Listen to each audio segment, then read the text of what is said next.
Buonasera, benvenuti. Good evening and welcome. Welcome to our very special meeting. It is special because we're going to address a topic which is hopelessness, death, that is suicides as well as death because of drug abuse or alcohol abuse, specifically this kind of events in the American province, in the most desolate American province. When we hear about the American province, we immediately think about the people who have elected Trump. And most likely there is a coincidence between these two phenomena. We're going to talk about this together with Mrs. Shannon, MONNAT, a researcher and professor at the University of Pennsylvania, who has focused her research exactly on these topics, crossing through different disciplines: public health, sociology, demography. Data about suicides and death out of despair, out of hopelessness, are pretty terrifying. Since 1999 up to present time, in less than 20 years, almost 2 million American citizens have died for causes related to drug, alcohol and suicide. This is a very high number. And I imagine you know that there are many worldwide statistics on suicides. I believe that the World Health Organization states that worldwide there are approximately 800,000 suicides per year. However, the incidence in the USA is particularly high, and there are statistic indicators. If you're interested in this, Italy is one of the countries with the lowest suicide rate. The more you move towards the south, the lower the suicide rate. So maybe this is not necessarily linked to economic wealth. Maybe it is related to a different type of well-being. And maybe you remember that in 2011-2012 in Italy, we had a surge of so-called economic suicides. In the first quarter 2012, 38 to 40 entrepreneurs committed suicide because of failures at work. A high number of workers who had lost their jobs also committed suicide. The suicide rate is not usually regarded as an economic indicator. It doesn't rank like the GDP. However, this is a sign of the health of the given country. And, you know, at that time when we had so many economic suicides in Italy, I investigated the matter and I found some very interesting data. It is true that the economic suicide, the suicide of despair, so to say, is something that is increasing. We already had a peak in the first half of the 90s because we all know that this crisis is a very long one, but already in the 90s, Italy went through a very strong economic crisis. Then the figures went down, and after 2009, they went up again. And investigating individual stories, because I always try to see what is behind the figures, so I investigated the story of all these economic suicides. And as a matter of fact, there was not a true catastrophe. I mean, we had cases of individuals who committed suicide for amounts of money that were not that overwhelming, something that could have been solved one way or the other. But most likely, what was missing and what is actually the cause for people deciding to put an end to their life was a lack of prospects, the fact that there was no horizon ahead of them. In 2011, there was a lot of talk about the fact that a Greek man, a retired man, killed himself in the Syntagma Square, leaving a note stating that the economic crisis in Greece had affected him, and he wanted to conclude his life with dignity before having to go through the rubbish to find something to eat. As a matter of fact, in my research, I have actually found, and I don't know whether this is good news or not, I found that according to statistics, twice as many people kill themselves because of love reasons. This seems significant for me. Maybe I'm romantic and I keep thinking that maybe there are some sort of news which, if they're not good, at least they're not as bad as the others. Anyway, I do not want to steal time away from Shannon. I'm looking forward to listening to her presentation, and at the end of the presentation you're free to ask questions. So Shannon, you have the floor.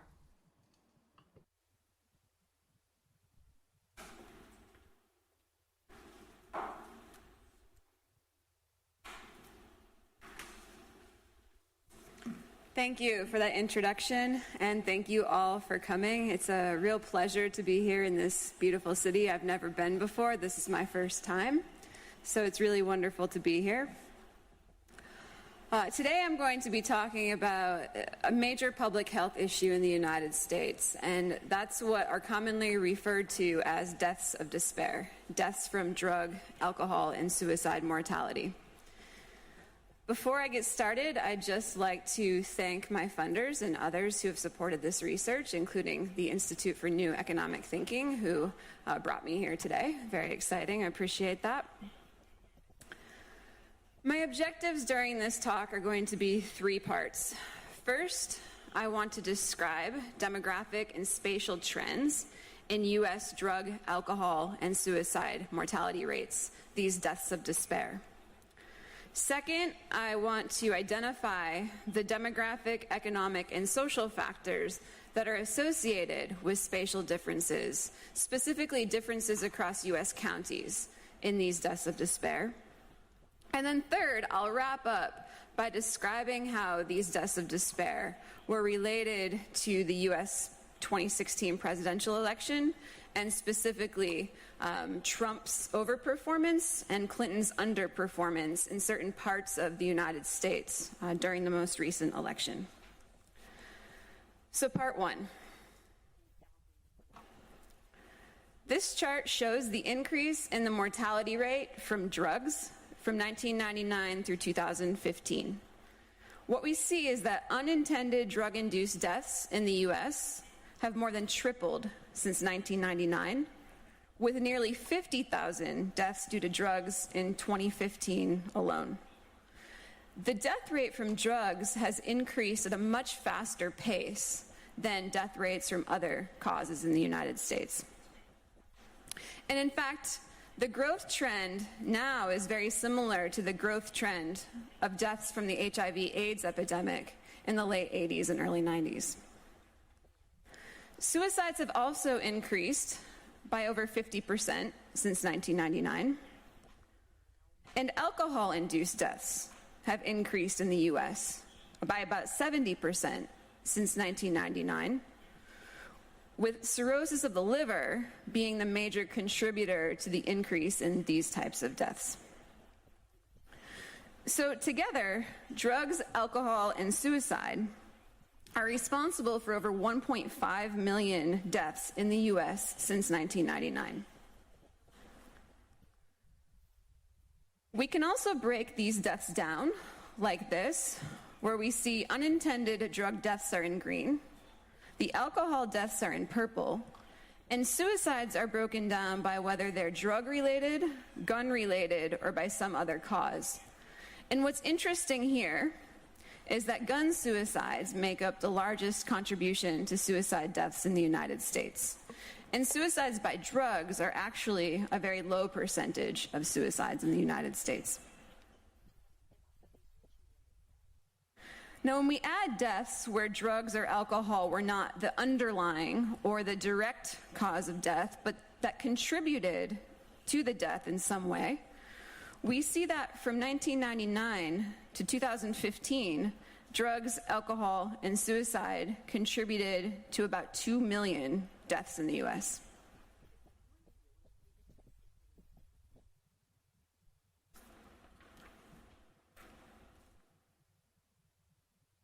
This breaks down drug deaths over this period by whether they were caused by a specific type of drug. And what we see here is that most drug deaths, the medical examiner is unable to identify the specific drug that was involved. But in cases where the medical examiner can identify the drug, we see that opioids are the primary cause of drug-related deaths.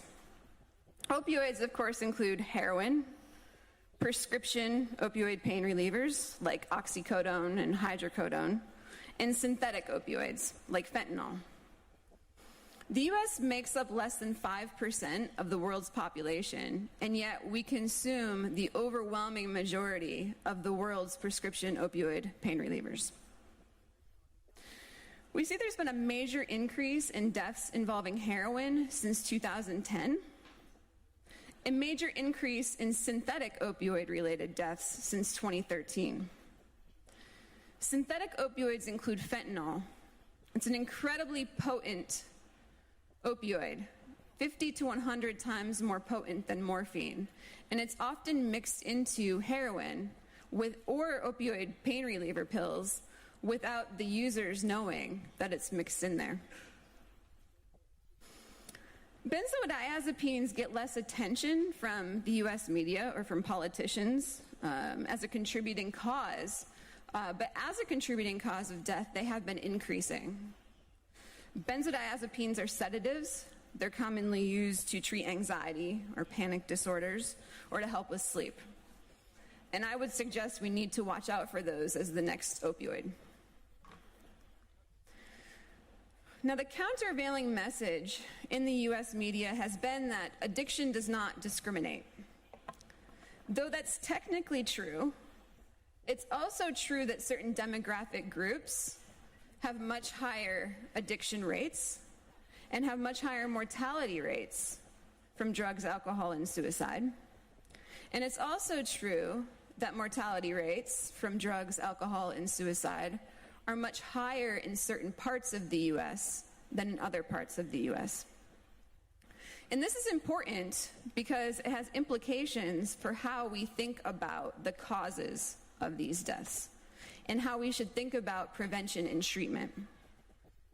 So here I show increases in mortality rates from drugs, alcohol, and suicide by 10-year age groups. I'm going to show you these individually. Drug mortality rates are the lowest for age 15 to 24, and they've leveled off for that group since the mid-2000s.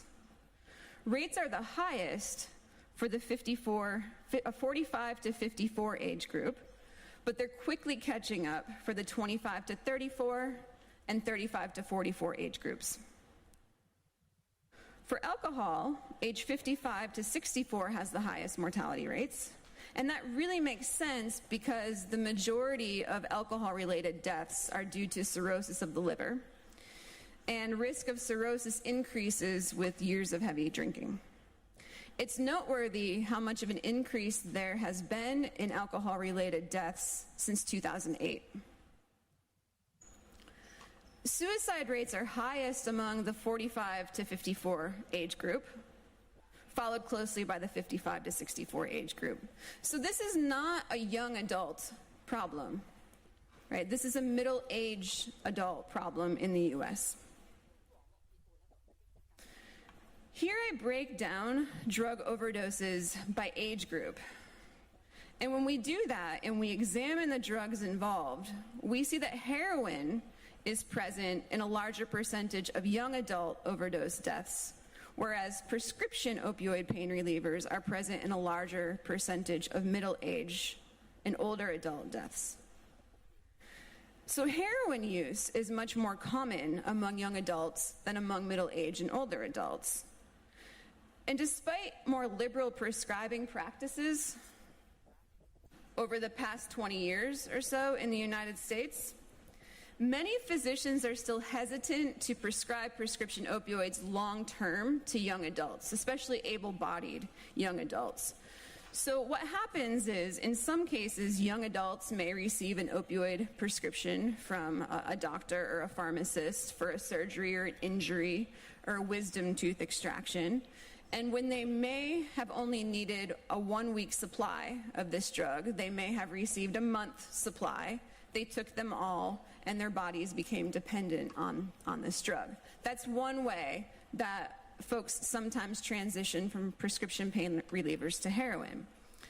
But another way is that some young people get addicted simply by experimenting with their friends. Their friend has some pills, the person takes some, and after a while they get hooked. But prescription pain relievers are very expensive in the United States, and heroin is very cheap. In the US, in most places, heroin is cheaper than a 6-pack of beer. It's very cheap, easy to access, and so some young people turn to that. There is significant racial, ethnic, and sex variation in drug, alcohol, and suicide mortality rates. Rates are much higher among men than among women, and they're much higher among whites than among blacks or Hispanics. Not only are mortality rates higher among whites than blacks and Hispanics, but they've increased among whites, while they've actually dropped, they've declined among black and Hispanic males. This is really a demographic and epidemiological conundrum. It's a mystery, given that blacks fare collectively worse on most US health measures, and they face considerable economic disadvantage in the US. So this is really an unprecedented trend in the US, and it's unlike trends that we see for any other major cause of death.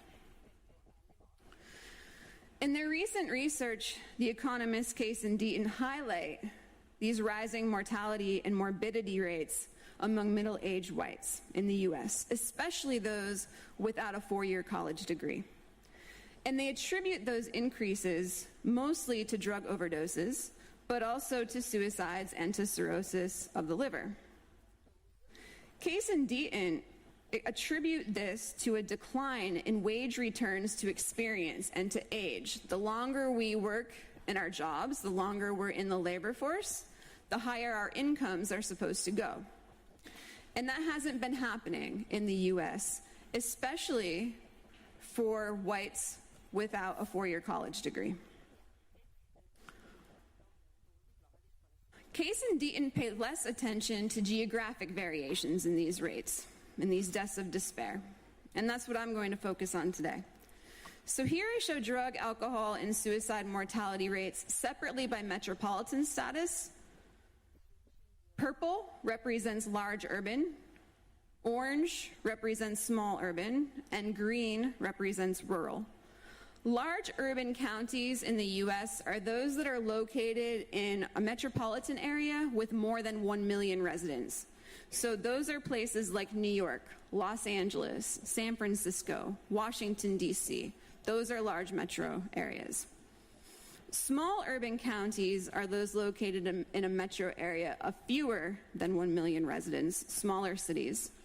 And rural are all of the other counties that are not located in a metropolitan area.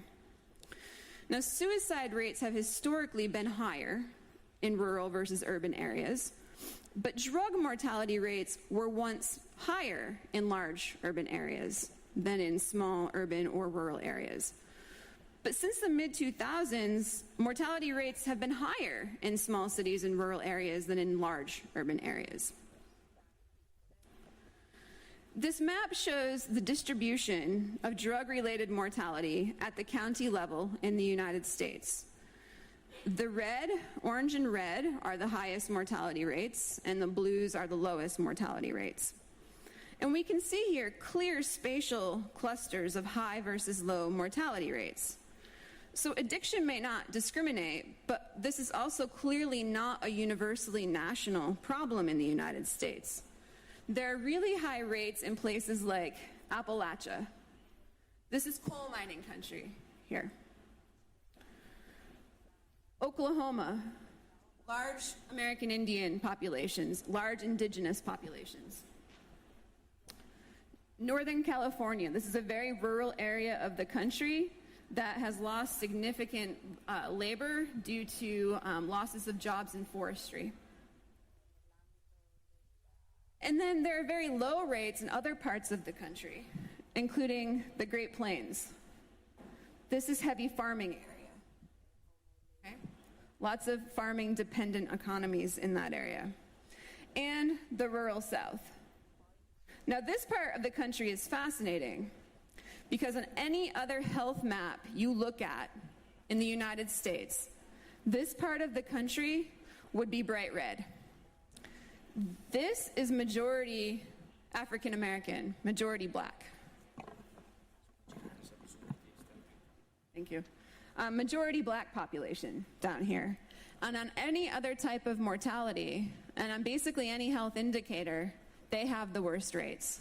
But when it comes to drug, alcohol, and suicide mortality, rates among blacks are very low.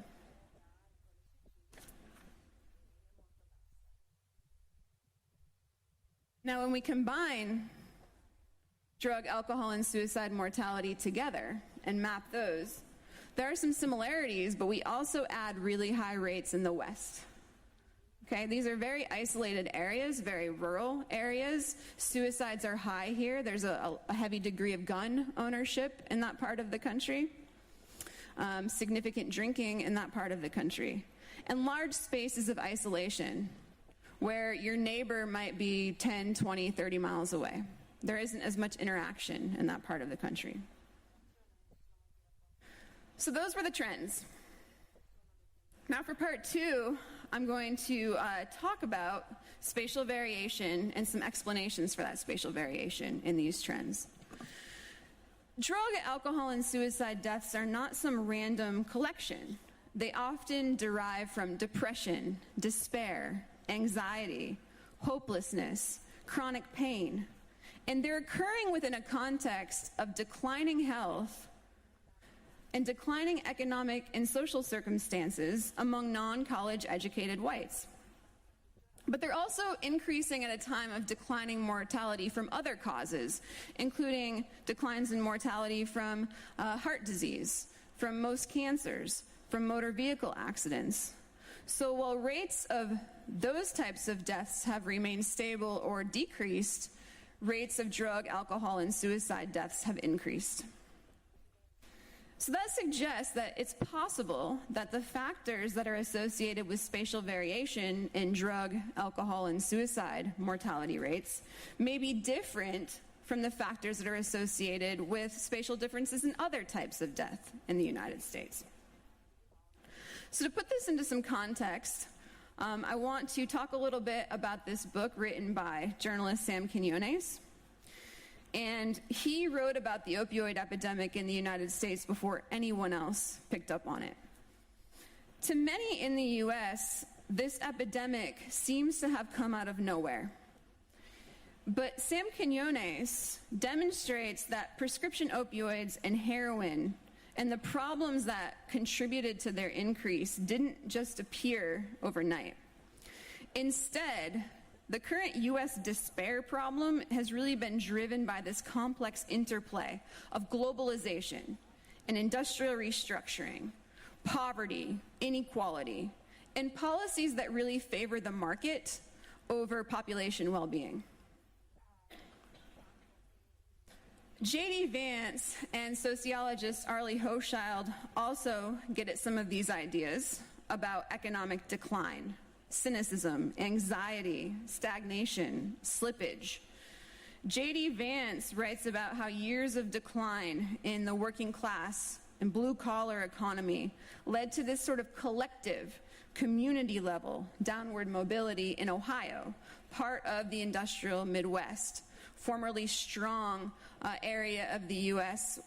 With lots of manufacturing jobs, a place that used to make things and now doesn't make things much anymore. Arlie Hochschild wrote about how her respondents felt like they were on shaky grounds. The shaky and uncertain labor market led to a sense of unfairness for them and anxiety. And that was in an area that was dependent on natural resource extraction. Consistent across all of these books that I just summarized is a feeling of loss, a feeling of anxiety, frustration, despair, specifically among whites, and even more specifically among whites without a four-year college degree. So what's going on with the whites? Whites, especially without a four-year college degree, are very pessimistic about their prospects and their position in U.S. society. And we need to think about this from a position of reference group. Many non-college educated whites are comparing themselves to previous generations, their parents and their grandparents, where economic prospects were better, where job security was stronger, where wages were even higher. So when they compare themselves to groups that were doing better, it makes them feel worse about their life chances. Blacks and Hispanics in the U.S. are also comparing themselves to previous generations, their parents and grandparents. And though things may not be great for blacks and Hispanics in the U.S., they still have higher poverty rates, they still earn lower wages than whites. It feels like progress has been made among those groups. Their mortality rates are down, life expectancy is up. College graduation rates are up, wages are increasing, and so there's a sense that progress is being made. When they compare themselves to previous generations, they're comparing themselves to a reference group that makes them feel better and optimistic about their life chances. Now, we can also apply this at the place level. This is really a story, from my perspective, about group level, place level, downward mobility. That residents of once economically strong manufacturing communities, strong extraction communities, they've seen jobs dry up.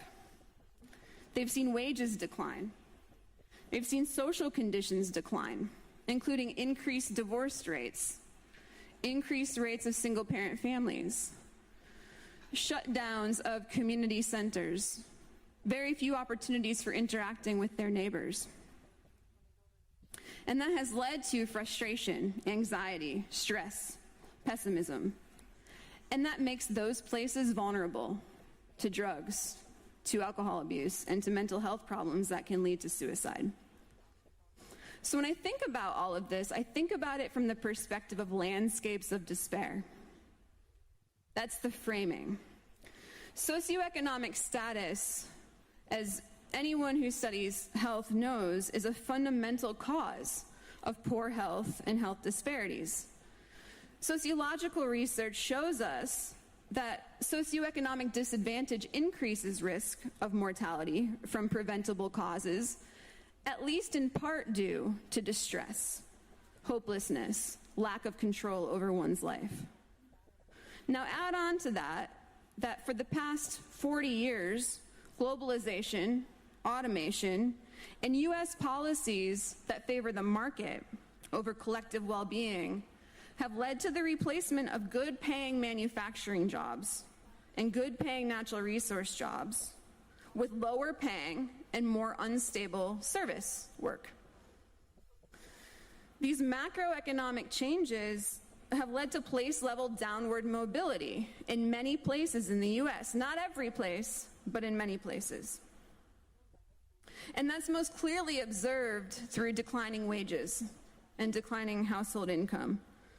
But it's also observed from people moving away, out-migrating from places that were once strong economies. That place-level downward mobility then leads to anomie, community breakdowns, declines in social trust, and selective out-migration, where those who have the resources to leave are the ones who leave, leaving behind a larger concentration of the least resourced and the most vulnerable groups.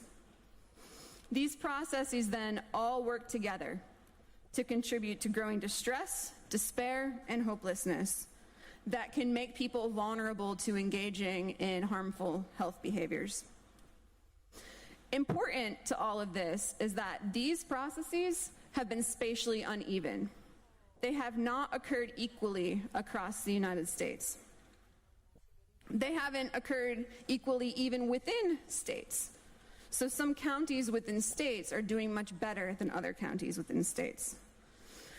And the fact is that many small cities in rural areas have been left behind the most. They've been left behind by a changing economic system that values corporate profits and rising stock prices over population well-being. So I can't test these specific causal pathways that I show in this framework. But what I can do is show whether there are associations between collective and contextual economic conditions, social conditions, and spatial variation in drug, alcohol, and suicide mortality rates.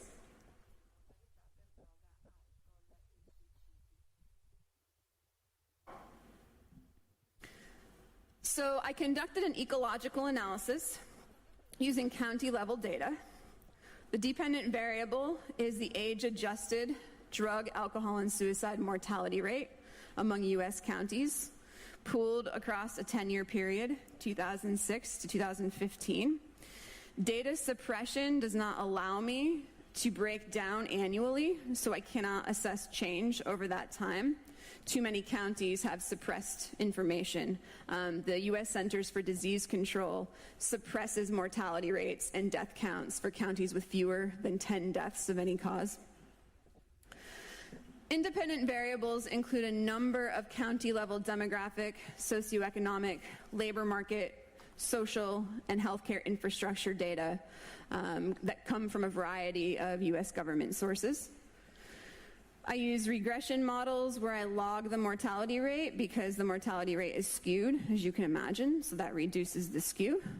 And I use state-level fixed effects to account for the fact that counties are clustered within states, but by doing that, it also controls for differences across states, differences in state-level policies for drug-related policies or alcohol-related policies, for instance. Okay, here we go. I recoded the continuous variables into quartiles to deal with multicollinearity issues, but also to enable comparisons of the magnitudes of the coefficients. So what these bars do is compare the percentage difference in drug mortality rates between counties in the top quartile, the highest quartile of each of these indicators, and counties in the bottom quartile of each of these indicators. The red bars indicate higher mortality rates for the top quartile of that particular indicator, and the blue bars represent lower mortality rates for counties in the top quartile of that particular indicator. So what I'm showing you right now are unadjusted. They don't control for anything except for state fixed effects. I'll show you the controlled models in a minute. So here we see, in terms of population characteristics, drug, alcohol, and suicide mortality rates are higher in counties with a larger share of military, people who are in the military or veterans, a larger share of elderly, people age 65 and older.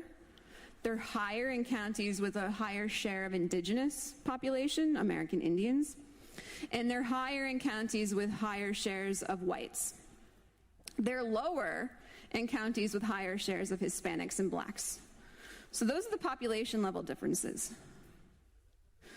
When we look at socioeconomic disadvantage, across all indicators of socioeconomic disadvantage, we see that drug, alcohol, and suicide mortality rates are higher in counties where socioeconomic disadvantage is higher.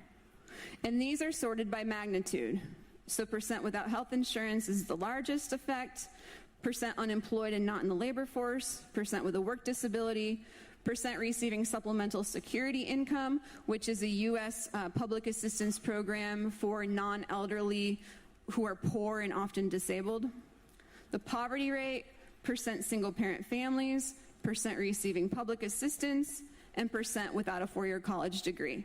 Across all of these indicators, drug, alcohol, and suicide mortality rates are higher in places with higher economic distress. When we look at labor market characteristics, there's some interesting things happening here. We see that mortality rates are higher in counties that have a higher percentage of workers in blue-collar manual labor jobs. These are jobs like construction, manufacturing, extraction. jobs where people work with their bodies or their hands, physically demanding jobs. They're also higher in counties with a larger presence of sales and service occupations. Those tend to be lower paying, more unstable. They don't come with benefits, no retirement. Hours are unknown, inconsistent. They're lower in places with a larger percentage of workers employed in professional occupations, white-collar jobs. You go into the office, or you're a college professor, a doctor, a lawyer, those types of jobs. In the U.S., we have this measurement created by our United States Department of Agriculture that measures economic dependency across counties, and it identifies the major type of industry employer in a county. And counties can be broken down by whether they're dependent on mining, services, manufacturing, farming, the public sector, which is government work, or whether they're non-specialized. And what we see is that mortality rates are highest in counties that are mining dependent, and they're much lower in counties that are public sector or farming dependent. Income inequality is associated with higher mortality rates. So counties with higher income inequality have higher drug, alcohol, and suicide mortality rates. But they're lower in counties where a larger percentage of residents are considered middle income. And middle income means that they're between 40% and 60% of the total U.S. income distribution. This shows differences across social capital measures, social association measures, and healthcare infrastructure. So drug, alcohol, and suicide mortality rates are higher in places that have more membership associations. These are like professional, political, civic associations. Now, those sometimes come with fees for entry, so they can be exclusionary. There are times that they also advocate for the interests of business, which is sometimes not beneficial to lower income residents. Mortality rates are higher in places that are mental health care shortage areas, primary health care shortage areas, places that have experienced persistent population loss, and they're higher in places with more nonprofit organizations. Mortality rates are lower in places with more sports and recreation establishments. These are places where people have opportunities to interact with their neighbors, get out and meet people, not feel isolated. And they're lower in places in the U.S. with higher voter turnout. Voter turnout is a really good measure of social trust and cohesion and self-efficacy, the feeling that you actually matter in your community. So places with higher voter turnout have lower mortality rates. Finally, mortality rates are higher in small urban, micropolitan, and rural counties versus large urban counties. So those are the unadjusted. When you run models that control for all of those variables together, these are the variables that remain as statistically significant. All of those socioeconomic disadvantage indicators I created an index for because they're so strongly correlated that they can't be included in the same models. So we created this socioeconomic disadvantage index. Counties in the top quartile of socioeconomic disadvantage have mortality rates that are about 40% higher than counties that are in the bottom quartile of socioeconomic disadvantage. And that is controlling for all of the other variables I just showed you. In addition to that, counties that are mining industry dependent, counties with larger shares of military and veterans, counties with larger percentage of people working in sales and service occupations, counties with a higher share of elderly, higher share of American Indians, and counties with persistent population loss all have significantly higher drug, alcohol, and suicide mortality rates. Conversely, mortality rates are lower in places with a larger share of Hispanics, larger presence of sports and recreation establishments, counties that are public sector dependent, those are government jobs, local, state, federal government, counties with more religious establishments, and counties with a larger percentage of blacks. It's also interesting to consider the role of change in the labor market. And so what this shows is that mortality rates are higher among counties that were dependent on natural resource extraction jobs and manufacturing jobs in the 1980s and 1990s, but then experienced declines in those types of jobs by 2014.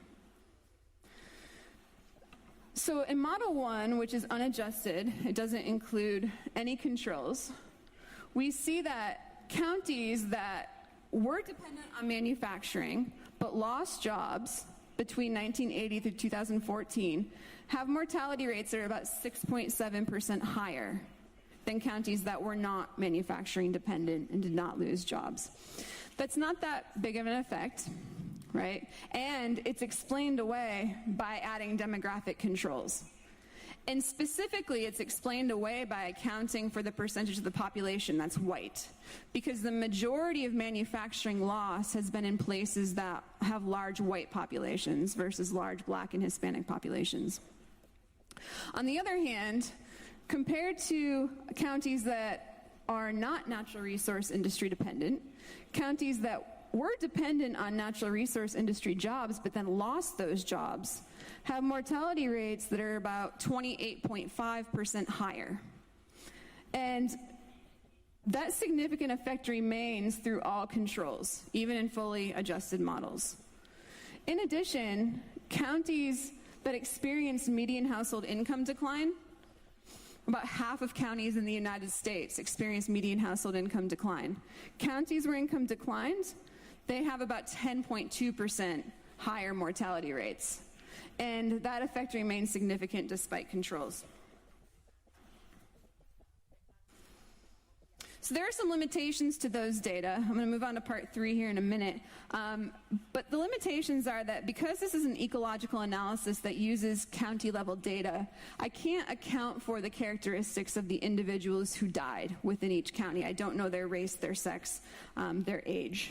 And I'm not able to figure that out with the data that are available to us.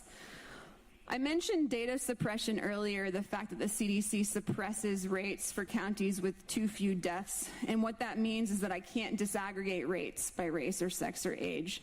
Another problem with that is that I can't assess change over time in mortality rates and what has caused change over time. What I can tell you is that mortality rates have increased in almost all U.S. counties. Very few where they've decreased. And where they've decreased are places, large urban areas that used to have really, really high drug mortality rates, like Baltimore, that still have moderately high rates, but not nearly as high as they used to.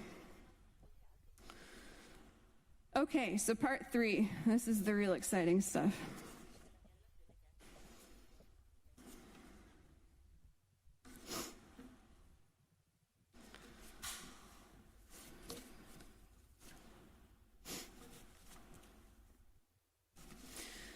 So after the election, there was a lot of attention to what the heck happened.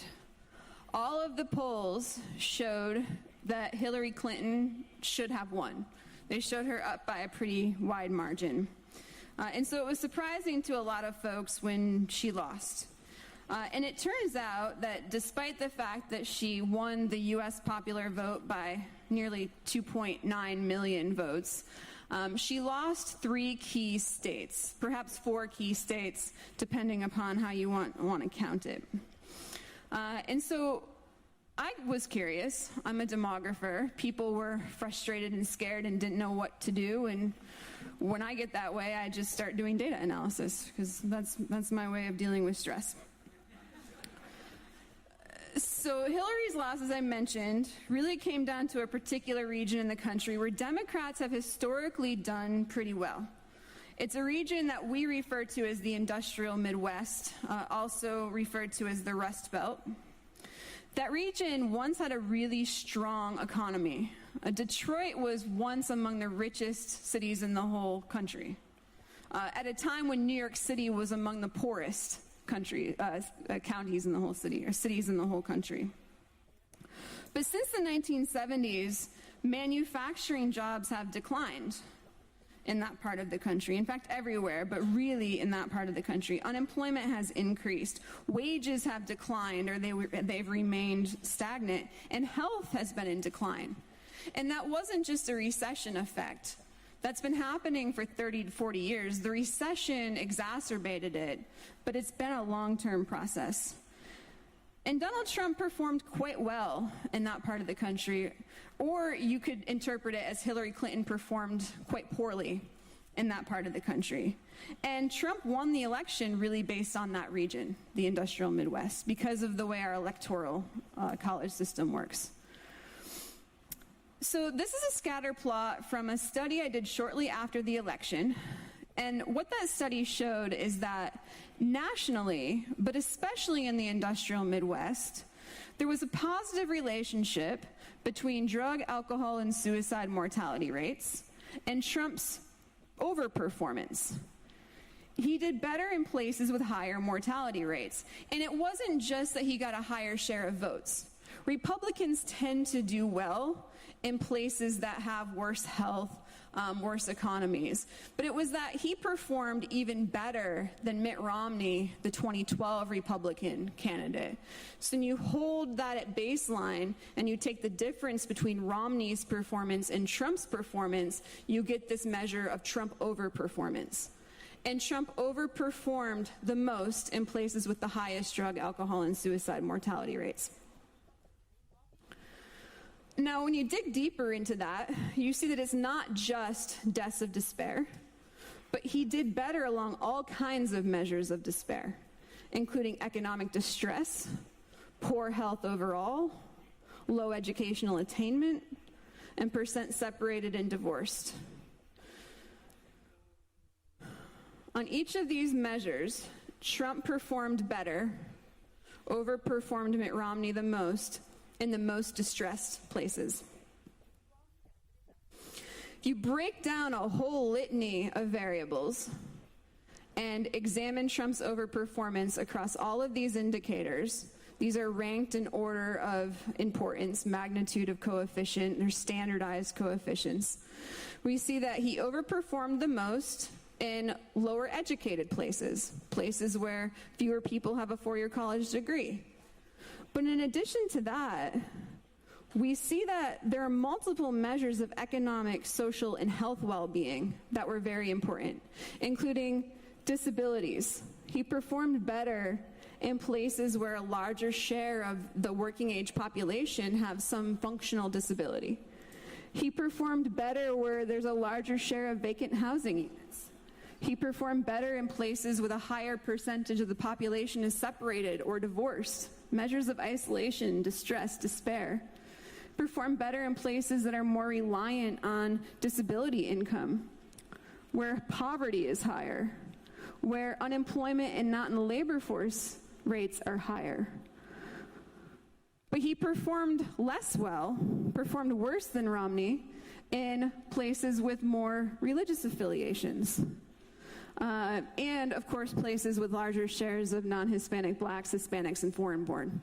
Those places just weren't going to vote for him. I don't know if you guys saw any of the media around him, but he was not the nicest to racial minority populations in the U.S., and his policies were certainly not going to be popular with them. So let's consider just one county as an example that represents these larger patterns. This is sort of a case study example. It's really a symbol of what's happened in formerly strong manufacturing areas in the United States. This is Luzerne County, Pennsylvania. In Luzerne County, manufacturing jobs declined from over 42,000 in 1980 to fewer than 19,000 now. And the types of jobs that are available there now simply don't pay as much as the jobs that were around 40 years ago. And they're more unstable. They don't come with benefits, including health insurance often. The poverty rate is not the highest in the state or in the country, but it's been increasing. Median household income there has remained stagnant since 1980. So incomes are staying the same, but cost of living is increasing. Over a quarter of the 25 to 59 age group are either unemployed or not in the labor force at all. That's remarkable because I just heard Alan Kruger say that in the United States as a whole, that rate is 11%. So in the United States, the percentage of age 25 to 54 who are out of the labor market is 11%, and in Luzerne County, it's 25%. They deal with chronic outmigration of young adults. Young adults are moving, and those who are most likely to move are those who have the resources to move, and that leaves behind larger concentrations of the most vulnerable and the most disadvantaged. Drug overdose deaths have tripled in Luzerne County in the past 15 years. But it's not just drugs. Suicides have doubled there as well. What's going on here is really bigger than drugs. People in places like Luzerne County, in places like there, have not felt like America was great for quite some time. When you're driving by old shut-down factories with boarded-up windows and you're watching nightly news reports about drug overdoses and you're seeing more of your neighbors sign up for disability instead of looking for work, the message that America is great already simply doesn't match with your reality. And that was the message the Clinton campaign was using. America is already great. And of course, Trump's message was, make America great again. So one interpretation is that Trump capitalized on and exploited those frustrations and anxieties in these landscapes of despair. His anti-free trade message, for example, likely resonated with voters who saw manufacturing plants shut down and saw decent paying jobs that their parents and grandparents have be replaced by less well-paying, more unstable service jobs. And then growing racial and ethnic diversity in some of these same places likely contributed to the interpretation, even if it was a false interpretation, that immigration was partly to blame for the woes in these places. But an equally likely interpretation goes the other direction, and that's about antipathy, dislike, ambivalence about Hillary Clinton. That dislike or antipathy or the lack of connection that Hillary Clinton had with the industrial Midwest may have led some potential voters who may have voted for another Democratic candidate with a stronger working class message, may have led those people to just stay home. And in fact, the data show that voter turnout for Democrats was down in a large part of the industrial Midwest. So it wasn't just enthusiasm for Trump. It wasn't just Trump overperformance. It was also Clinton's underperformance that led to his victory. So I think about it like this.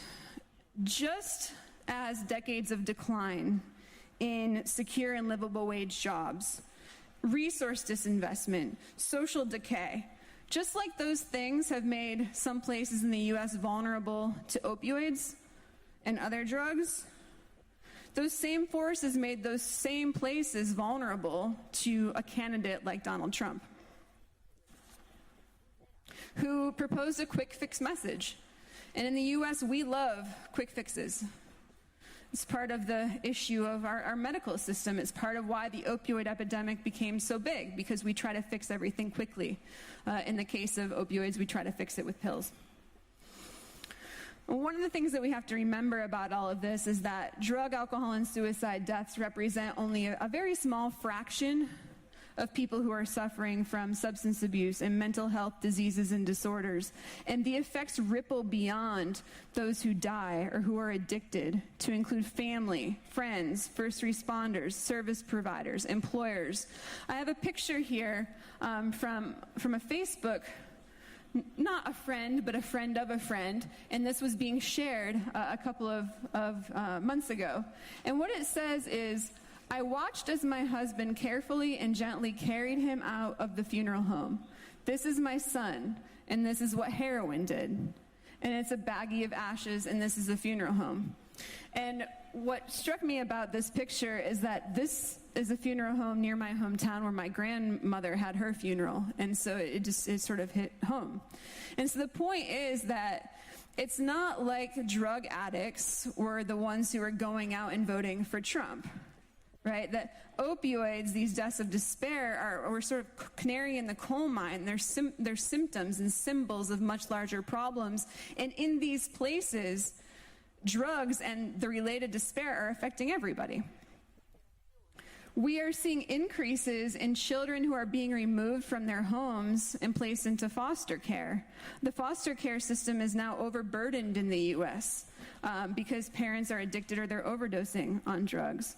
Workplace productivity suffers when people are addicted to drugs or are abusing alcohol.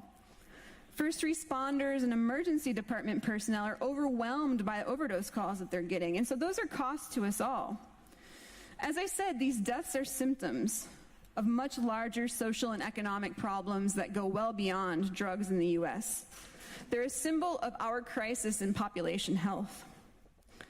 This is a country that tends to emphasize quick fixes to really complex problems rather than address the underlying social and economic issues that cause the problem. So to summarize, deaths of despair are not distributed equally across the U.S. This is not a uniformly national crisis. And the message that it is risks that resources will not be appropriately distributed to the places that need them most. Deaths of despair are occurring within larger landscapes of despair, characterized by distress along multiple indicators of well-being, including economic well-being, social well-being, and health well-being. And the same factors that help to explain spatial variation in deaths of despair help explain spatial variation in Trump's performance, or Clinton's underperformance.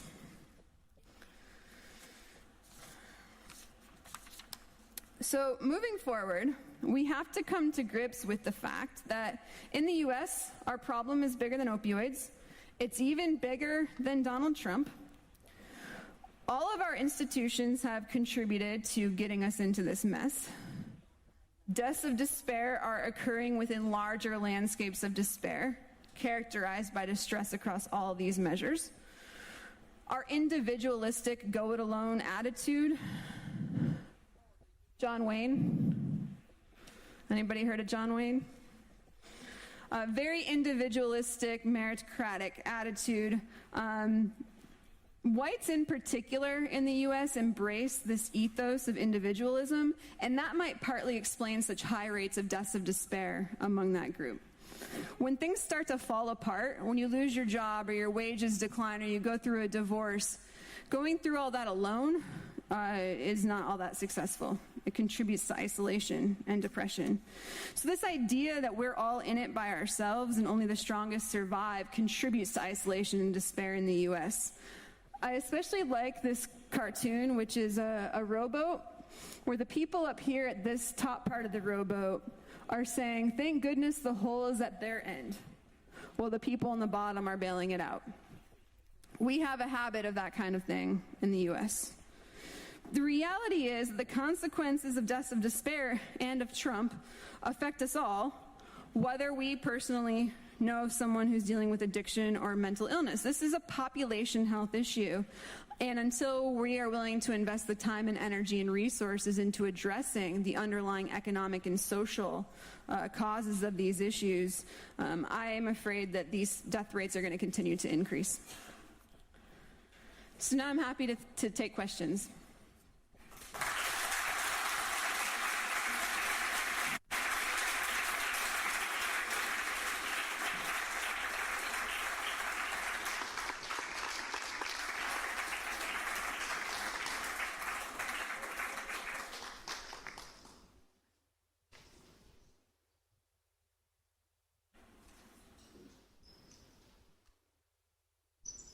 Se avete domande in...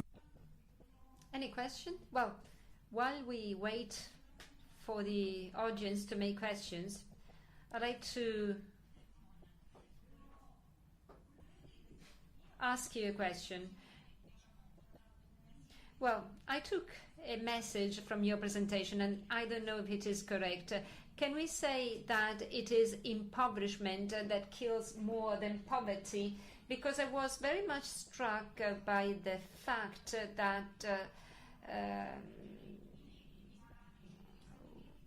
well, we in Italy think that blacks and Hispanics in the US are the most devastated categories, but in fact, you told us that DAA's mortality rates are lower for them. That perhaps means that they have a strong identity, a sense of belonging. They know what they are, perhaps unlike the working white class. But then if we look at suicide rates at a world level, we see that the poorer the country, I mean very poor countries, well, there are the lowest suicide rates. So perhaps people kill themselves either directly or indirectly because they fear to lose something, while those who have nothing to lose can find a balance. Do you think that this can be a possible message that we can draw from your research work? And then another question. In these first months of Trump administration, has something changed? Perhaps the rate of suicide has increased. So, do you have any news, any data? Please. This is a multi-part question, so I'm going to repeat the question for the English speakers in the audience, or try to summarize that question. So part one of the question was about whether these rates are higher in higher poverty places, and the seeming disconnect between the fact that blacks and Hispanics are economically disadvantaged in the United States, but they have low rates of deaths of despair. So I'll answer that part first. I want to be clear that blacks in particular have higher rates of mortality from all other causes. So it's just drug, alcohol, and suicide mortality rates that are lower among blacks than among whites. I think there are multiple explanations for this. Some studies show that physicians are less likely to prescribe opioids to black patients than to white patients because they perceive black patients as being dealers or addicts or users. But from my perspective, that can't be the whole explanation, because blacks also have lower mortality rates from alcohol and suicide. So it can't just be prescribing differences. I think another part of it is that blacks are less likely to do the drugs that kill you. Blacks in the U.S. are more likely to smoke marijuana. And as far as I know, nobody has died of a marijuana overdose yet.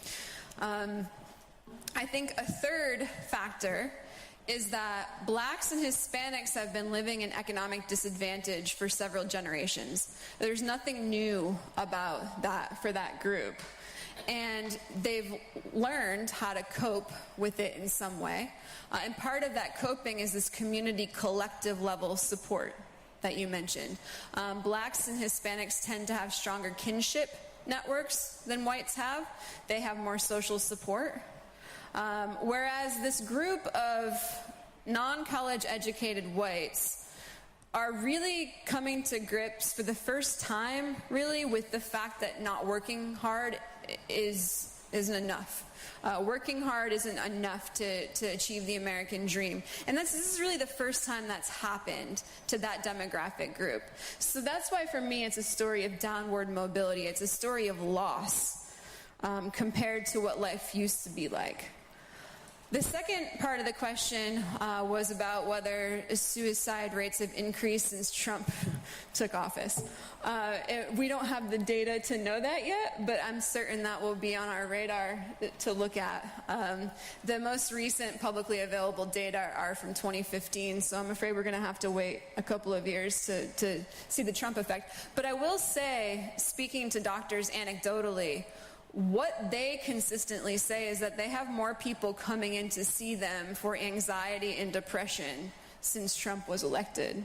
And that was especially prevalent very recent after the election.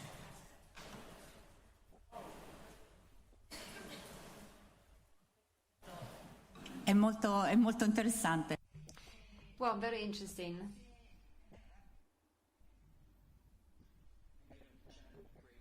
Presentation. I had a question that was when I saw it's me. Hey, I just didn't want to stand up.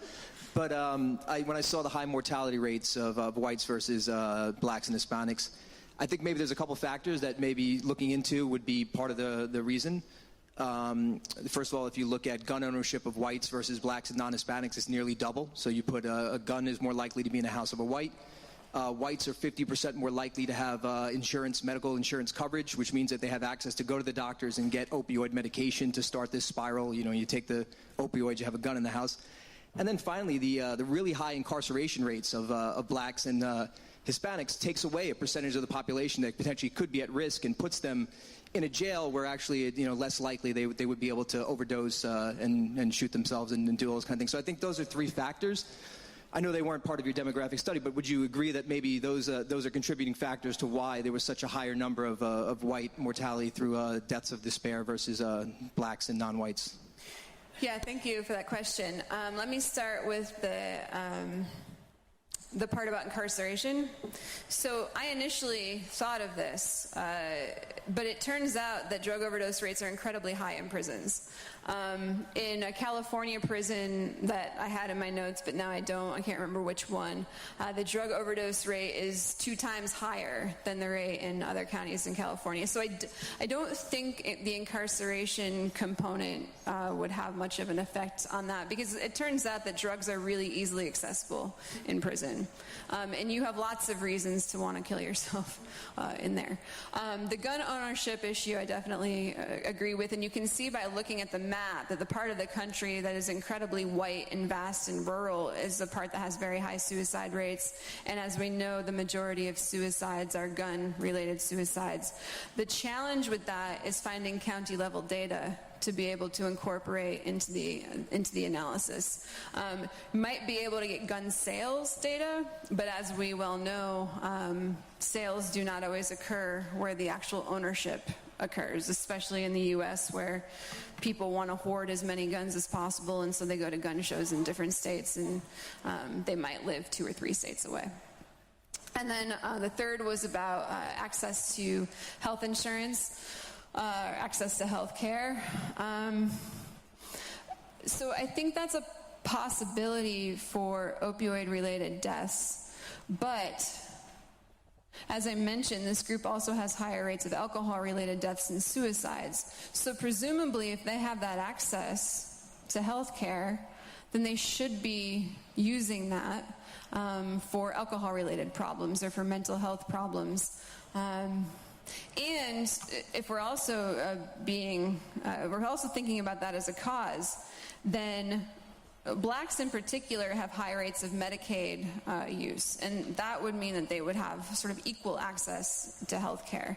I'm a little bit frustrated with the health care variables that are available at the county level. There aren't a lot, and the ones that are available, I tend to find very little effect. They tend to not be significant a lot of the time, and so it's hard to really say what's going on with the health care infrastructure variables. Thank you for that question. Hi, thank you very much for your lecture. It was really interesting and quite insightful. You obviously put a lot of emphasis on socioeconomic factors and how they influence everything that's happening. To what extent do you think that the focus that healthcare has in general, in the sense that it's mostly acute medical care rather than preventive care and concentration on public health care, things like that, also influences all the results that you just showed us? Because from what I saw, areas where there's NGOs who I assume engage in preventive and public community activities, and also places where you have religious communities or whatever, this communal feeling that also brings to a more extensive care, rather than just medical care, show lower levels of mortality. So my question, I guess, is if, let's say, the US and other Western countries that I assume have very similar results move towards a more people-centered healthcare, as WHO has been suggesting, do you think that this could actually lead to a change, to an improvement? I would suggest that it couldn't hurt. It couldn't make the problem worse. As I mentioned, we are a very quick fix country, and that's certainly the case with our medical system, where instead of trying to address the upstream causes of health problems, we tend to treat them at the bottom end. And so what we do in the US is, let's use the analogy of a stream, and you're at the bottom of the stream and you see all this trash. And you're spending all of your time pulling the trash out of the stream because it's polluting the stream, and you do all that, where what you should really be doing is going to the top of the stream to figure out who keeps putting the trash in there to begin with. Well, we take the first approach, and despite the fact that we spend more money on healthcare than any other advanced nation, but we have worse health than most nations, suggests to me that something is going wrong. Our healthcare is incredibly expensive. It's based on fixing the immediate problem instead of preventing problems from the start, and it's incredibly segmented. So instead of having a place or a physician or a group of physicians where we deal with physical health problems and mental health problems all together, we send people to different specialists, different locations for every separate problem that we have, and we try to address it with pills instead of with different types of interventions. So to somewhat answer your question, I think that a more person-inclusive approach, a more coordinated collective approach, and certainly an approach where we integrate social capital institutions into what it means to be a healthful and successful society, those approaches I think could have some merit.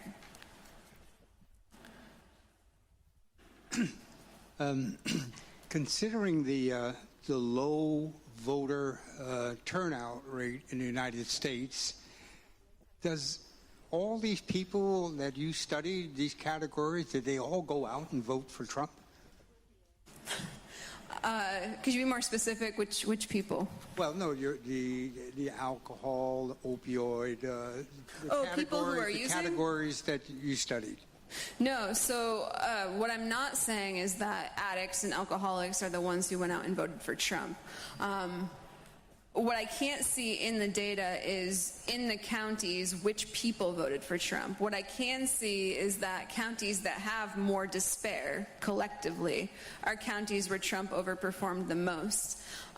And that's because drug, alcohol, and suicide deaths are really a symptom of much bigger problems, right? They're one type of despair. And if those types of things are happening in a county, they're not the only things that are happening in that place, right? Those places are suffering from a lot of problems that everybody within them are experiencing. And so it's less clear whether it's actually the people who are experiencing despair and anxiety and frustration and job loss and wage reduction and disability, whether they're the ones who voted for Trump or didn't vote for Clinton, or whether it's the people around them who are frustrated with seeing all of the poverty and unemployment and disability, and they're just fed up with people who they perceive as leeching off the system.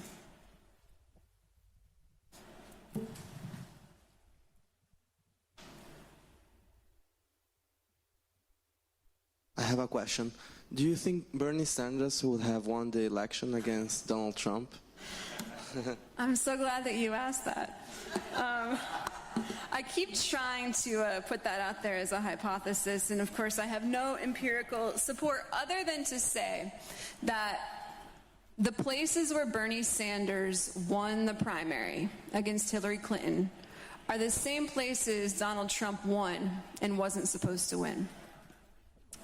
And Bernie Sanders certainly expressed a pro-working class message, one that emphasized trying to reduce income inequality, increase wages. It was as angry as Trump's message, but in a more progressive way.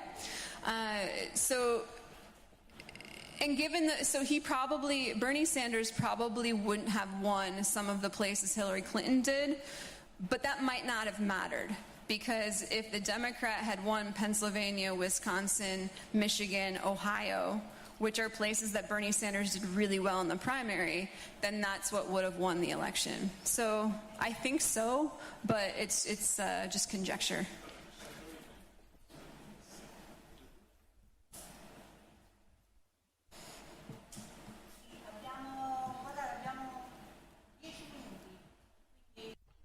Ten more minutes.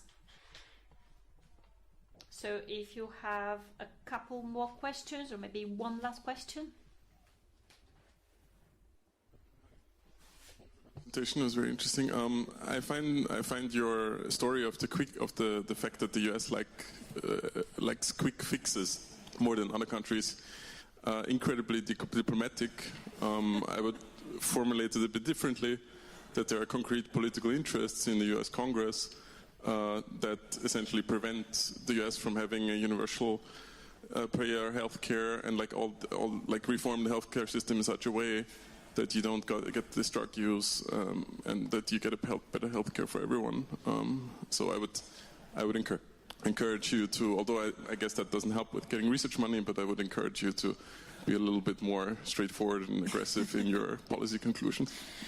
Yeah, I would agree, especially since the Citizens United Supreme Court decision where anybody can give as much money as they want to political campaigns and they don't have to tell anybody who they are.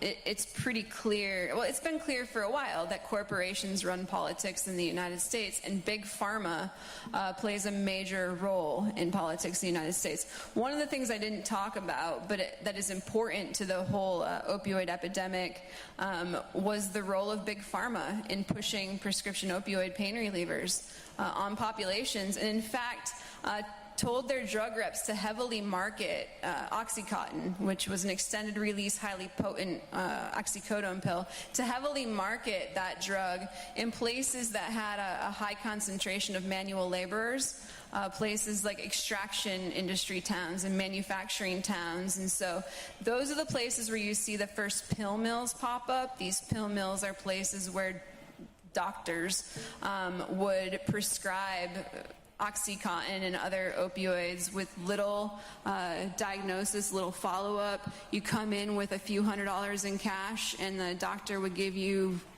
360 Oxycontin pills. And that's really where the problem began, and it was in those parts of the country with large concentrations of manual laborers. And so now several states have sued Purdue Pharmaceutical Company, which was the creator of Oxycontin, for their misleading marketing practices. Because Purdue Pharma said that Oxycontin wasn't as addictive as other opioid pain relievers because it was extended release version of the pill. But in fact, users quickly learned that they could crush up the pill, they could snort it, they could inject it. And Oxycontin was really the driver of the surge in opioid-related deaths. So they're being sued, but not to worry, because the Sackler family, who owns Purdue Pharma, is the 19th richest family in America. So they're not hurting too bad.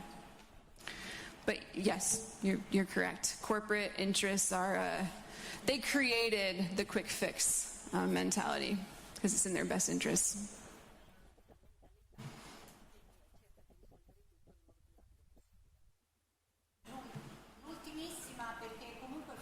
Very last question, because we do not have more time. Playing off the last gentleman's question, I use the words cause and effect. A dysfunctional healthcare system may have exacerbated the effect you're describing, but the causes which may have produced that healthcare system are much deeper and economic. We didn't take care of our economy and the people and the employment structure in transition, and these things are all a follow-on from that. That's absolutely right. And in other presentations I've given about this, I've used the analogy of spark and kindling. opioids were the spark. We would have seen increases in other drug-related mortality, alcohol mortality, suicide mortality, even without the massive opioid problem that we have now. That made it worse. But the kindling, the factors that set the conditions for vulnerability to these drugs were economic and social decline. Macroeconomic issues, which were connected to social decay and decline. So yes, thank you for that question, because I wanted to say that.